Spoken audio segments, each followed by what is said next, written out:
Peace. Good evening. I'd like to welcome you back to another edition of the File Playland. As always, I am Sir File Player of Brooklyn, coming at you while laying on my sofa, enjoying the rainy weather that's destroying my back. I hope you guys have had a wonderful day. I wanted to bring you some news. I will try to be here every day.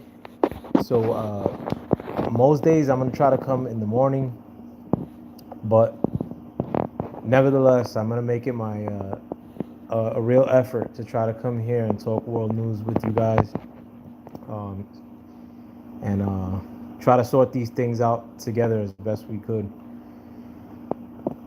If you guys haven't been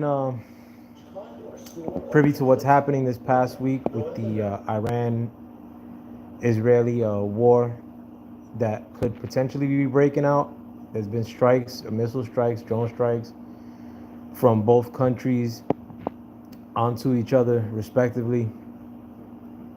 Um, Not much has been made as far as news that could be coming out of that region besides saber rattling and threats. Otherwise, I would tell you. I mean, if you guys, with anything that I cover here on this channel, if I do happen to miss something and you guys want to comment and let me know that I missed it, fair game. But in terms of what's happened or what's already played out in the Iran-Israel conflict, there's been no escalation that I've noted besides long distance bombs and long distance drone attacks onto one another. But we've had not many statements coming from Netanyahu and, more importantly, Trump. The One second, I'm just making sure my audio. Yeah, my audio is working. But there hasn't been any statements regarding Trump. And today there was or many, Trump's being very vague as to what he wants to happen. And with that, he's still very open, according to the statements he made in the White House lawn yesterday. He still seems very open to um, doing a deal with Iran specifically. I mean, he's saying that he wants to do a deal with Iran, that he's disappointed by the fact that Iran could have made a deal earlier, but it still seems as if he's still open to the idea of Iran potentially making a deal specifically with the U.S. They didn't mention making a deal with Iran or anything like that. Peace to IDK in training mode. Thank you for coming through too. So much has been coming from the Trump direction as far as what people expected. A lot of people expected fire and brimstone. Hey, Nathaniel, thank you for coming through. A lot of people expected fire and brimstone and Trump's support of Israel included a bunch of missile strikes, but we haven't seen any of that stuff in terms of the U.S. contribution to that war. What's your favorite basketball player? Your favorite basketball team, and what was your favorite player from that team? Jalen Brunson and the New York Knicks. So today, the press secretary from the White House, Carolyn Levitt, had a press conference or a presser. A lot of people were anticipating it because I don't think they had a presser the day before. I mean, yesterday. And the most revealing aspect of it had to do with this Iran war that we're discussing now. And she's saying that Trump's giving Iran an additional 2-week window to come to a deal with the U.S. If you guys haven't noticed that Trump has said statements be in regards to the Iranians or the people that run Iran making a deal, and before, months ago, he gave Iran 60 days to make a deal, and it coincided with the beginning of this conflict. After that 60 days, you had the beginnings of the strikes happening, which Israel struck Iran, and then Iran responded in earnest these since then. But the limited statements that Trump is giving in reference to Iran, I mean, he still seems very open and willing to negotiate. So much so that this very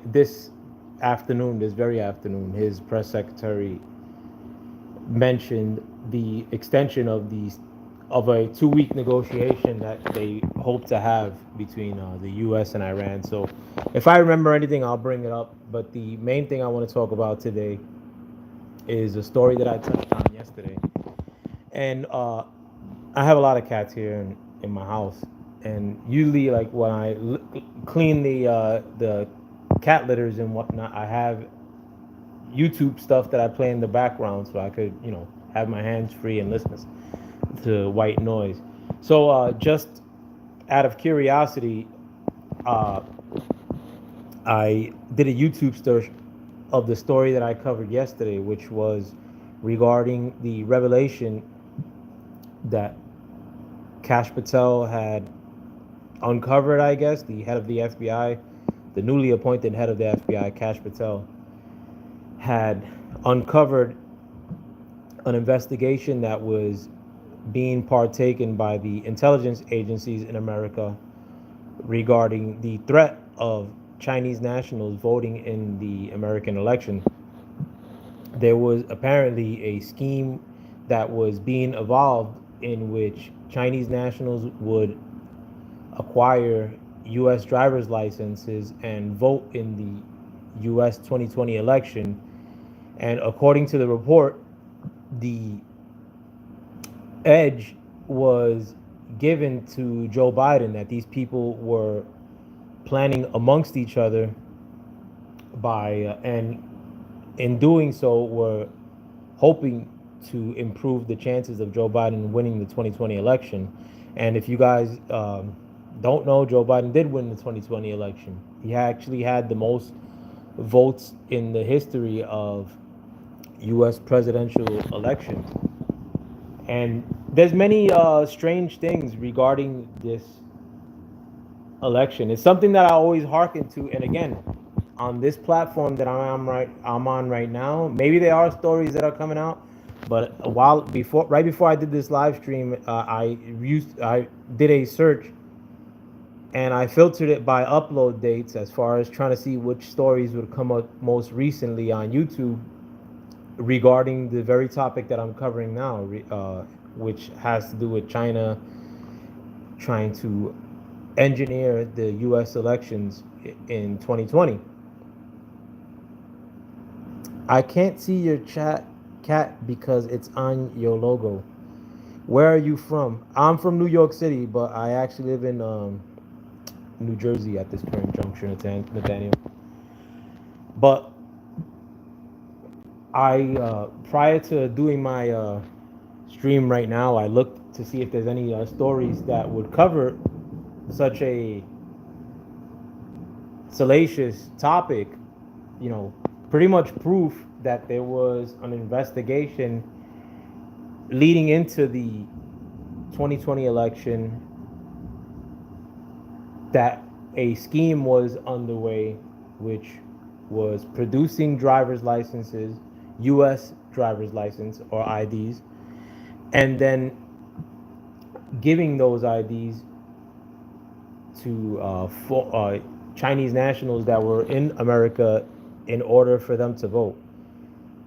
I'm not sure if that's exactly how it laid out, but they were privy to a scheme of Chinese nationals acquiring these driver's licenses and attempting to enter into the 2020 election that was coming up. This happened in July, or this investigation was actually shut down in July, and they said that the reason as to why they shut it down was because they wanted to, that they didn't find the one of the witnesses credible. They said that one of the witnesses got some of the info from TikTok and that for that reason that they were shutting down the investigation. I mean, which is suspect in itself. I mean, why shut down an investigation into in July 2020 if they're already investigating this, what they feel is a Chinese scheme to produce licenses and leading into the 2020 election? Why shut down an investigation a few months before the election takes place? And not only did they shut down the investigation in July, according to Kash Patel and the report that he sent to Senator Grassley, so that Congress could have or to Congressman Grassley, I'm sorry, in order for the House to have a look at this whole thing. But the more damning part of this is that just a couple weeks after the report was shut down in late July, that the Border Patrol actually nabbed some Chinese nationals in addition to 20,000 driver's licenses. This report also mentioned that these driver's licenses and this election engineering that they wanted to conduct was meant specifically for swing states. And if you guys don't know, Trump only lost the 2020 election by not that many votes, considering how many votes were registered to both Biden, again, the leading vote receiver in the history of elections all time. So Joe Biden got more votes than Barack Obama, than Trump in this last election, where Trump was able to win every swing state, but he still, in spite of having such a great performance as Trump, he still received far less votes than Joe Biden did in 2020. And honestly, I mean, if you guys don't recall, I gotta remind people too. I mean, I'm living in a society with a lot of purposeful cognitive dissonance, in the sense that a lot of people, a lot of dumbasses that show up to this channel too, they try to play the role of, well, there's something really obvious happening in front of your face, but look over here, you know, and just ignore the real obvious thing. And in that, the real obvious thing was leading into the 2020 election that Joe Biden already had mental cognition issues. Joe Biden already had a problem with not being popular. If you guys don't remember, Kamala Harris on the debate stage leading into the Democratic primaries had stated that because of Joe Biden's racist policies, according to her, that she was a victim of school busing. And Joe Biden, as far as, in spite of the fact that he was a Democrat senator for 4 decades plus, he always had the reputation of being sort of like a racist Democrat, like a paradox Democrat, if you will, a more centrist Democrat, a Dixie Democrat, some people called him. You know, he called himself that. He said that, I mean, and especially in his young political career. So he was always known as a guy who really didn't have liberal principles by 2020 standards, yet he still had, in terms of vote receiving, the most popular vote getter in the 2020 election. It doesn't make a lot of sense. I mean, and when you, I've had that contention that the election of 2020 wasn't straight up. I mean, again, I couldn't really, it was very limited topics that I could touch upon in 2020 on the platform that I'm in right now because of the large-scale censorship that was put in place. Again, these are some of the same people. It seemed like the censorship was only going in one direction, and that direction was basically, if it makes Trump look bad, we'll enforce it. I mean, or we'll allow it. If it makes Trump look good, we're gonna, you know, strike it down. And that's how the censorship apparatus was operating with many topics that liberals lionize, including in 2020 Joe Biden. Joe Biden was a liberal darling. I mean, when leading up, right after the primaries, I mean, they didn't like him when he lost to Kamala on the debate stage in the primaries. They didn't like him when Tulsi Gabbard was doing a thing and taking Kamala Harris's sculpt on that same debate stage in the Democratic primaries. Joe Biden said nothing of relevance on the Democratic primaries, and still he was the one selected to be the presidential candidate in 2020. The guy whose son was in bed with China as far as doing dealings with China. Um, as far as Joe Biden, in an offhanded way, being in bed with China dealings himself too. I mean, there's money supposedly that was being poured into the office that or the job that Joe Biden was holding while he wasn't president, which was the Biden Penn Center in the University of Pennsylvania, which again, some of the people that were working for Joe Biden in the Biden Penn Center ended up working in the Joe Biden administration afterwards in the intelligence community specifically. So these are really these unelected people that work behind the scene that have now in 2025 are firmly entrenched with every mechanism within the liberal voting establishment. Not to say that conservatives aren't dirty too, because many conservatives, the Republican Party is extremely dirty, but the liberal apparatus operates as one blob. And again, I mean, like, I'm going after in this channel more what may seem as a liberal apparatus, but that's because of personal reasons. And the personal reasons are that my countrymen, as far as my ethnicity goes, Puerto Ricans, by and large, Puerto Ricans politically are a bunch of libtards. And my other so-called minorities, so-called black brothers in America, when it comes to politics, libtarded. I mean, they can't look past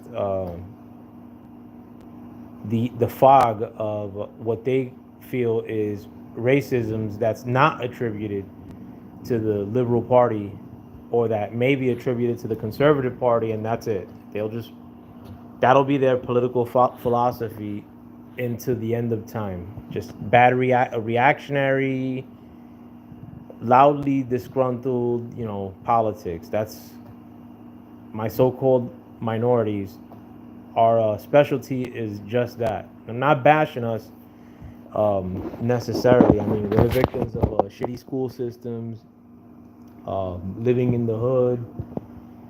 In spite of that, these are dangerous times, and I feel it's almost necessary to be, in a sense, exposing myself. I mean, it's not like I come onto YouTube and it's a walk in the park. I have people that I'm cool with on YouTube that, whenever they see me comment on somebody's panel, or will try to frame me in a sense of being pro MAGA through and through, or racist, if you will, in spite of the fact that I'm Puerto Rican from New York City, in spite of the fact that my whole life was doing some hood shit, like for sustenance, if you will. I was never inside the house, always outside the house. Everybody in my neighborhood, as far as Sunset Park, Brooklyn, knows who I am, But in spite of that, though, here on YouTube streets, because I am not a liberal lunatic, when discussing politics, you could get deemed a racist, and you know,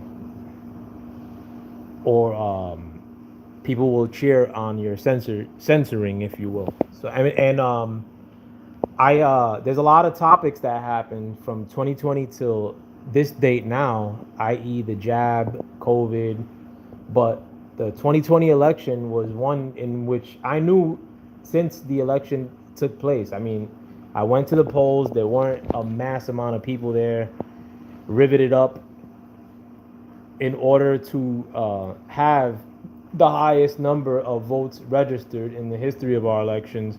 I knew that with the paper ballots, something that was being implemented and really, really, really, really pushed by the liberal arm of the media, in addition to the liberal arm as far as the political scene here in America.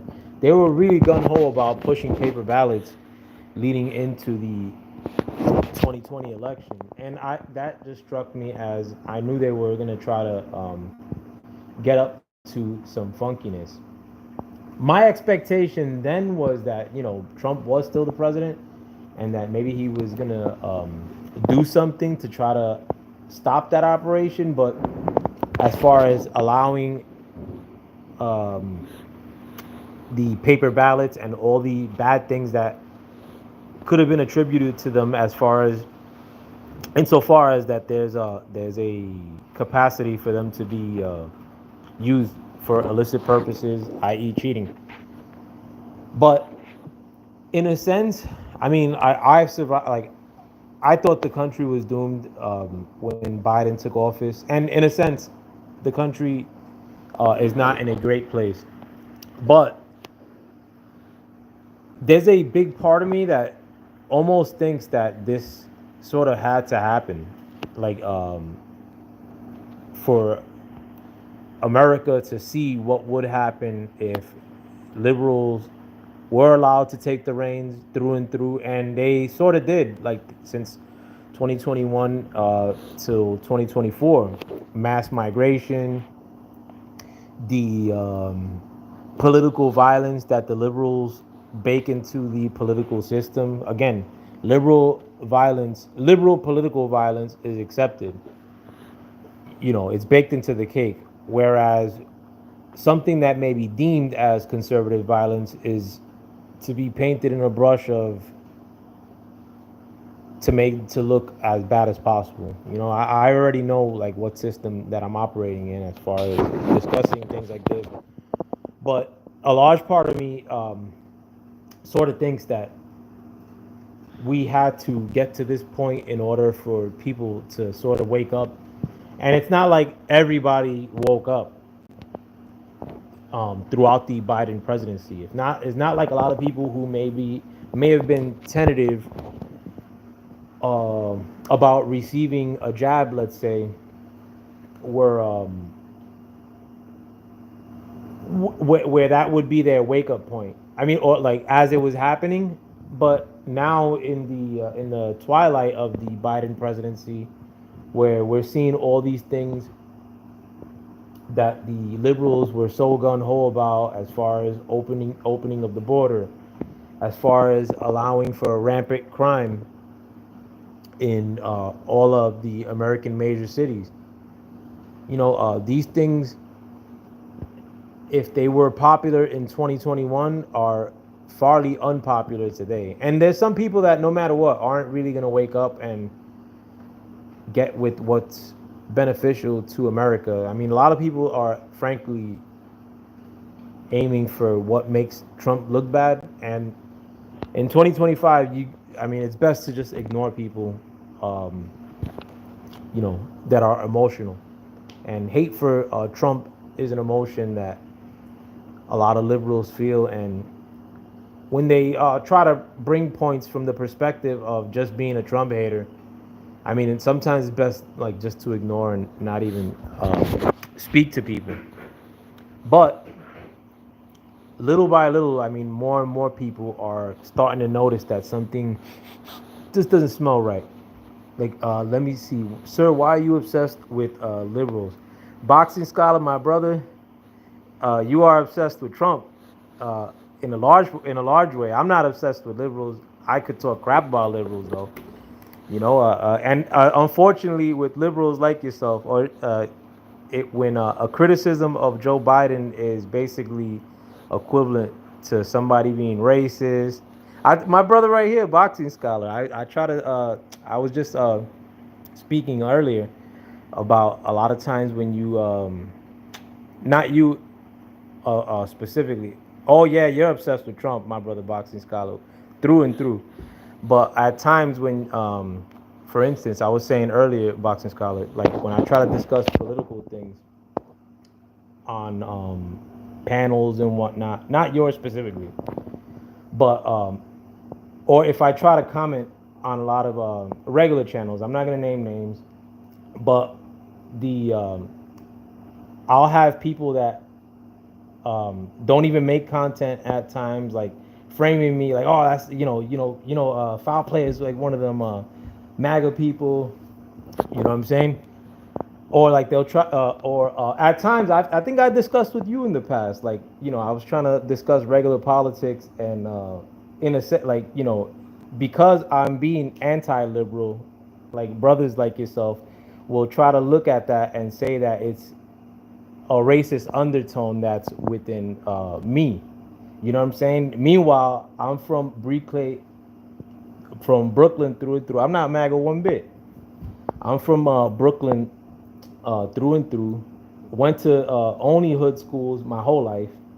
Only did hood shit my whole life as far as employment goes.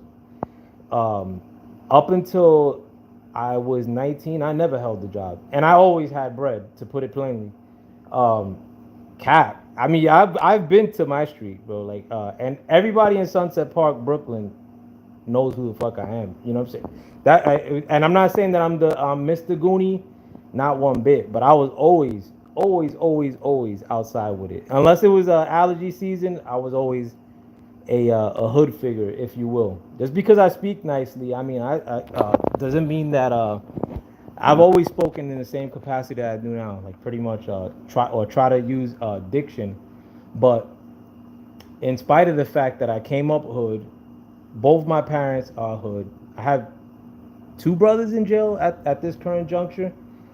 Um, my family still lives in Section 8.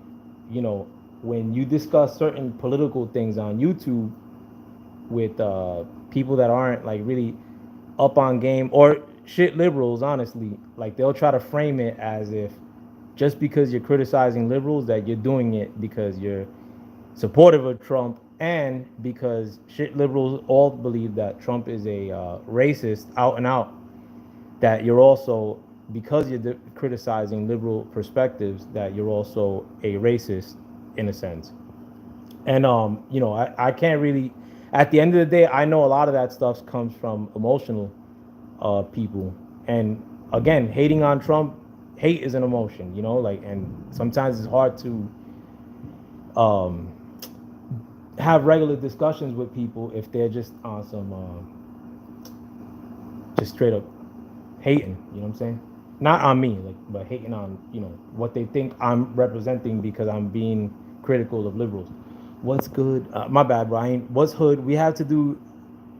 What's hood have to do with being informed? Do another live, and let's share it. Trump's action shows that he has nothing to do with being a liberal. Trump's action shows that he's racist. I mean, but again, you like with a lot of liberals or people that defend liberals like yourself, you get a lot of people that don't look at anything racist that Joe Biden's done throughout the years. If you guys don't know, or maybe you don't know, like regarding the Joe Biden crime bill, which probably locked up more black people and Latin people than any single political act in this country. And he was proud about that Biden crime bill too. Leading into the 2020 election, Joe Biden actually doubled down on the fact that he made the Joe Biden crime bill, in spite of the fact that, again, his son was a drug addict. But a lot of liberal defenders only want to hone in on politics that have to do with negative Trump stuff. Like, I don't remember you being, like, boxing scholar, being anti the, or having anything bad to say regarding the migrant wave that entered into the country under the Joe Biden presidency, or the fact that Joe Biden was mandating vaccines, in spite of the fact that the black community was the most vaccine hesitant. I remember a lot of black entertainers were saying that they weren't going to get the vaccine when Trump had came out with it. Trump did come out with the vaccine and operation by way of Operation Warp Speed. And there were like 2 or 3 weeks where a lot of black celebrities, liberal entertainers in general, were saying that I ain't gonna take that Trump jab, I ain't taking that Trump vaccine. If you do enough digging, you'll find it. I mean, like, cause we're living in a censorship era. But once it became Joe Biden's vaccine and the liberals were pushing it, the black community was the most hesitant to take the vaccine, and I commend them. I was also hesitant. I didn't know what was in that, but in spite of that, the liberals were gun ho about sequestering people if they didn't take the vaccine. Were gun ho about trying to make laws in which you would have to show paperwork that you got the vaccine. And in spite of that, I mean, these are tyrannical things that are happening. And all these people that were highly politically charged from 2016 to 2021 stop being as politically charged. In fact, a lot of those same people, even during the Biden presidency, like a lot of liberal defenders, were solely making political content or political talk about Trump. Trump was in the cut, or they were like a lot of times taking victory laps, like when Trump got raided or some shit, or if they saw a bit of Trump bad news. I mean, their political talk was honed in on stuff like that rather than the fact that we look so bad leaving Afghanistan, rather than the fact that runaway inflation had taken root, rather than the fact that Joe Biden had emptied the strategic reserve in terms of American fuel. A lot of people, I mean, and I put you in there too, boxing scholar. Play Stevie Wonder when it's liberals doing it, but want to play, you know, trifled by, I don't know, some sort of social justice shit or some sort of racism that they'll imagine up. Who knows? Let me see. You not MAGA, but you got all their beliefs, all their views. You see, you saying I'm obsessed with Trump is a self-reflection. I don't get how. I think you try to illustrate too much, my brother, boxing scholar. You try to say what other people are trying to illustrate or what other people's intentions are. And sometimes you jump out the window too early with that. You know what I'm saying? And I tell you because I like your content too. I got love for you, boxing scholar. But you are a liberal defender through and through. And I'm cool with liberal. It's not. And listen too. Again, I'm from New York City. And in addition to that, I also like now frequent like the art world for business purposes. Whenever I tell one of those people that I don't appreciate liberal politicians, they want to tear my head off. But they know better. Because it's more like in person. Nobody would jump out the window in a froggy sense like that. But with like on, I don't even know what point I was gonna make. Let me see. Maybe, you're not MAGA, but you got all the. You just called me a liberal, but I put you in a box, bro. No, you are a liberal defender. You're a defender of liberal policies, like migration. Like I mean, like if you ain't speak, like I know you're a smart brother, boxing scholar, but like let's say like migration, like or mass scale migration that was happening under the Joe Biden presidency. You claim to be black. The migration, if it hurt any community, were so-called minorities, primarily black communities. Because in places like New York City, you had a lot of these migrants that were newly arrived, unvetted, mostly dudes, to be frank, were placed into Bed-Stuy, black neighborhood, my neighborhood. Uh, where else were they put? Coney Island, black and Latin neighborhood. All over the Bronx, black and Latin neighborhoods. But a lot of people knew that was affecting so-called minorities like myself, like these so-called black communities that these migrants were being poured into. But they ain't say a word. They were playing Stevie Wonder. You know what I'm saying? But then people want to, try to illustrate something that Trump may have said or some body in the Trump sphere may have said and make it seem as if, well, I could only hone in on that. Let me see. Bro, Trump just said what I've been telling you for 8 months. He said that it hurts the farms. Who's a lot of people, so-called? As far as the migrants hurting the farms, I don't know what you mean. As far as deportation, again, I take the policy of more deportations rather than less. I think Trump should have been deporting far more people than he has thus far. But I could also see the logistical nightmare that has been deporting a small amount of people, when you see like the liberal violence that has taken place, like in Los Angeles, New York City, where they get in the way of these ICE officers. Liberal violence in American politics is something that is widely accepted. Liberal violence is always accepted.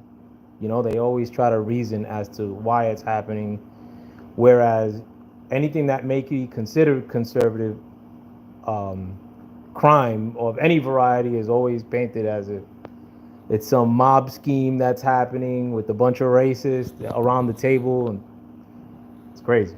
Let me see. He said it hurts the farms. So cool. Bro, load them up, load them up the live. Let's go. What is liberal violence? You just made that up.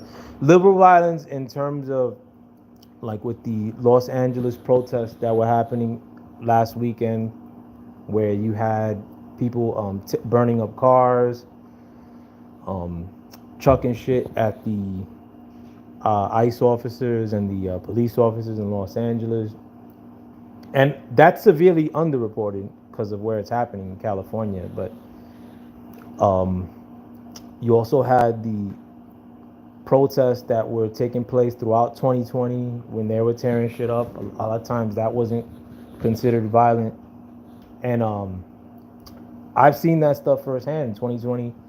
A lot of the protests that were happening in New York City, the white liberals, especially the most violent human beings in America, were inciting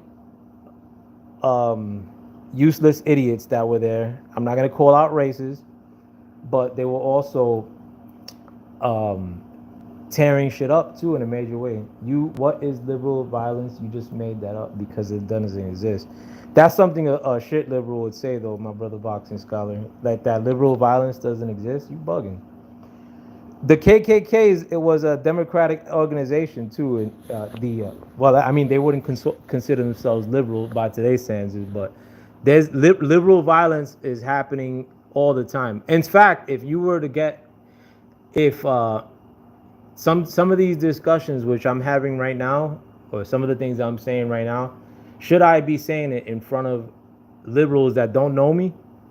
And if I were acting cool about it, I would totally not be surprised if a liberal would get up in my face before I crack them with my in his shit.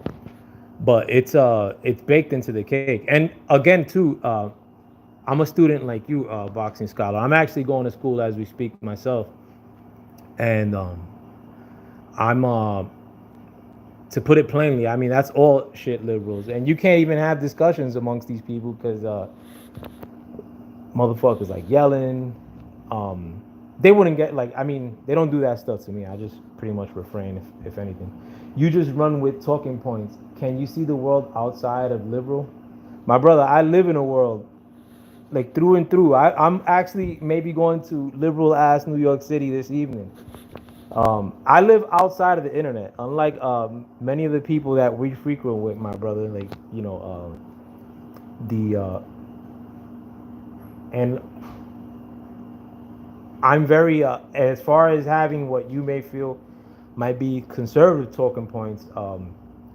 The conservative talking points are very broad. There's a lot of conservatives that are maybe tentative with the immigration debate. I'm not. A lot of conservatives are not gun ho about these wars breaking out. Like they don't want the U.S. to support Israel. Some do. Shit liberals though, they only see things one way. Shit liberals, they can't speak against immigration because they'll be excluded out the party.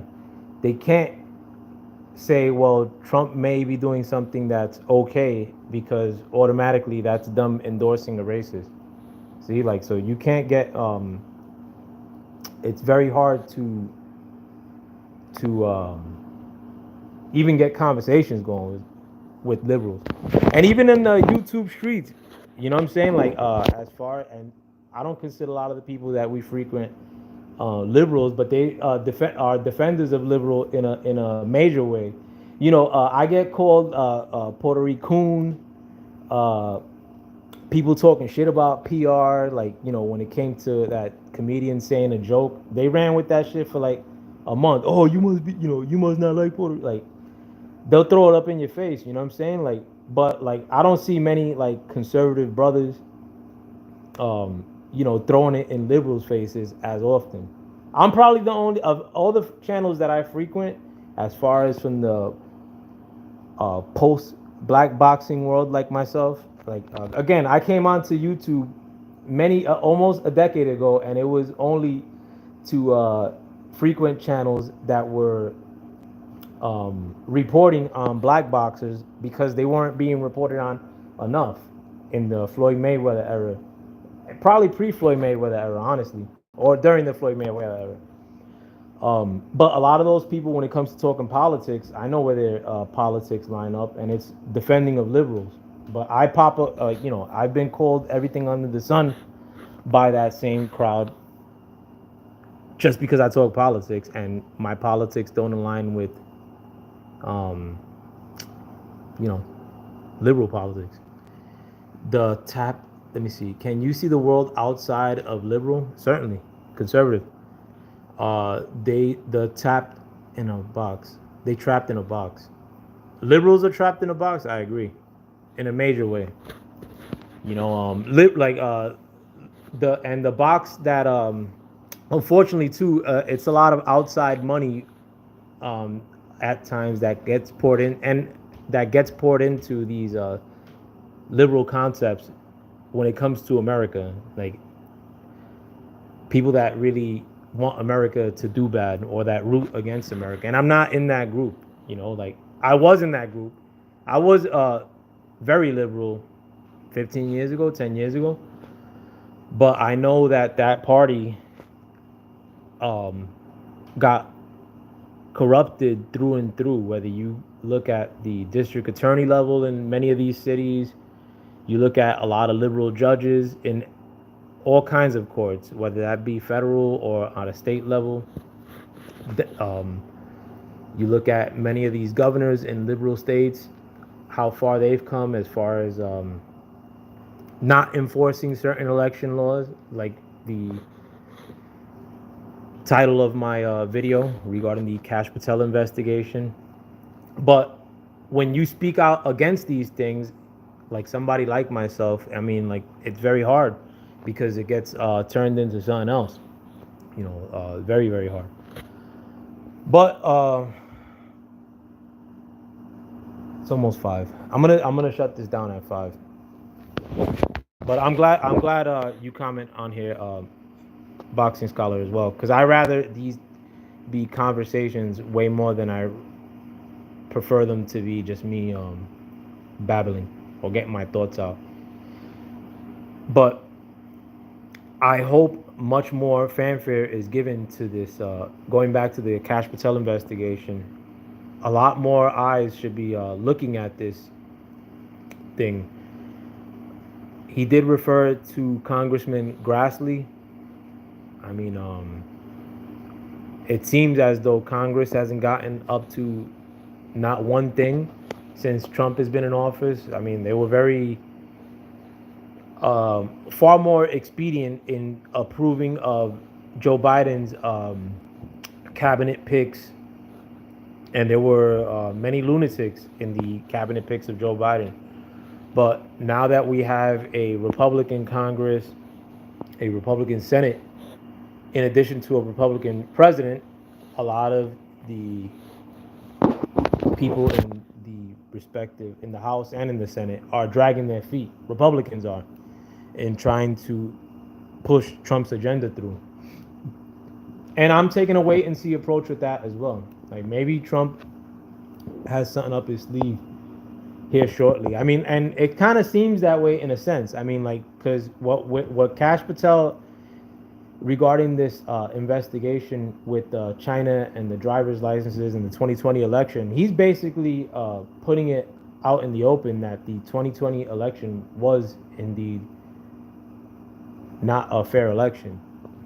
In essence, stolen for Joe Biden.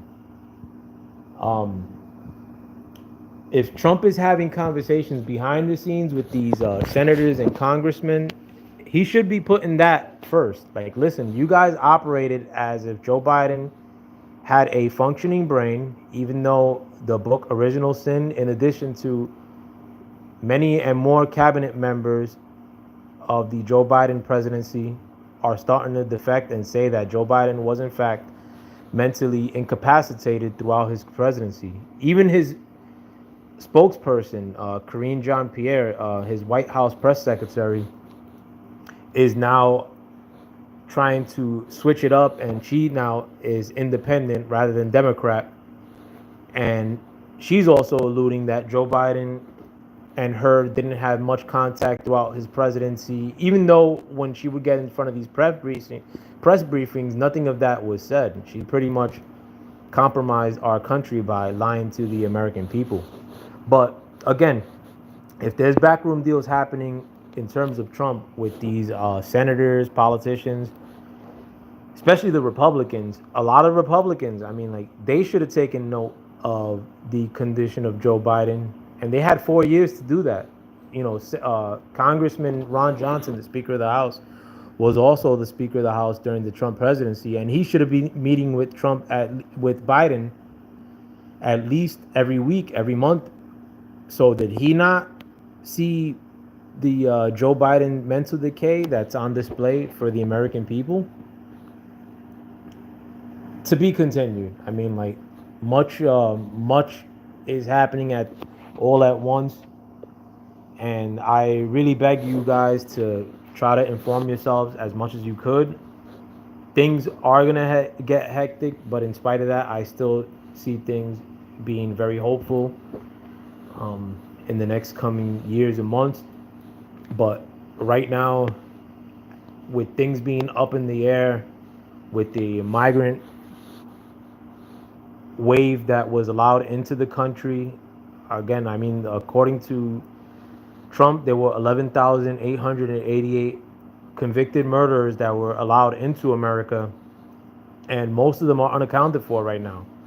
And in spite of the fact that there are some people that are being apprehended right now, we already know that the liberal lunatics are going to conduct all kinds of political violence to try to stop Trump's ICE agency from deporting anybody just because they take a stance against immigration, which is one that is antithetical to Trump's stance, or they just want to take an anti-Trump stance at every turn, and if they got to employ violence to implement that, they will.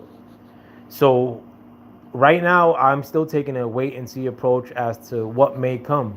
I mean, yes, Trump's policies when he was campaigning, which were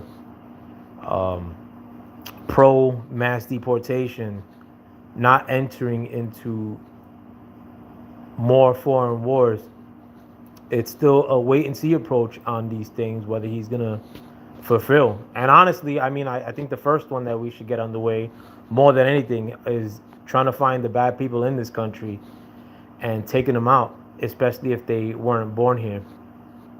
And getting down to the bottom of who kind of like orchestrates these mass migration waves, because they're not organic.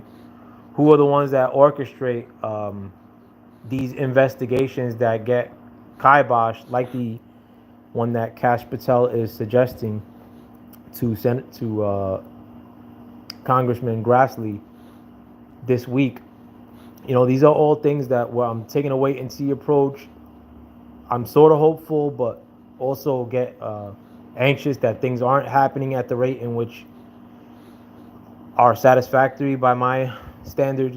But nevertheless, I mean, like, I'm gonna keep coming on live every day and talking about things as they come. I invite you guys to navigate with me. But with that, I want to thank you guys for commenting. If you guys please like, subscribe, share my channel as much as you could. YouTube ain't gonna throw me a bone, and you guys could help me fight the algorithm best as I could. But I'm gonna keep coming through regardless. With that, I hope you guys have a wonderful evening. Thank you for stepping into the Foul Playland with me. As always, I am Sir Foul Player of Brooklyn. Peace.